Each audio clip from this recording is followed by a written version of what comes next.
আসসালামু আলাইকুম এভরিওয়ান, সবাই কেমন আছেন? আশা করি ভালো আছেন। আপনাদের নামে ভালো আছি।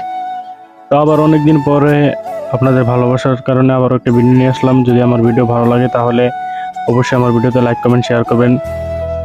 তো কাজের ফাঁকে সারাদিন ডিউটি করার পর সন্ধ্যার সময় একটু ঘুরতে বেরোলাম।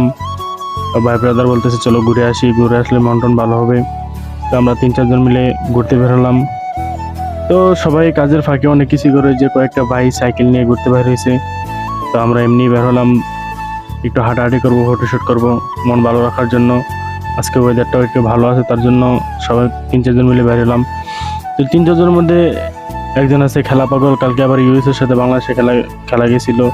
বাংলাদেশের ভক্ত অনেক, তো উনি বলতেছে যে আজকে যে বাংলাদেশ জিতে, বাংলাদেশ পিছনে যে 2টা খেলা খেলছে ওই খেলাটি মানুষ মনে রাখবে না, কারণ আজকের ম্যাচটা খুবই ভালো খেলতেছে। যদি বিনা উইকেটে জিতে যায় তাহলে বাংলাদেশে আর কিছু চাওয়া নেই। আমরা বাংলাদেশের প্রতি ভালো খেলতেছে।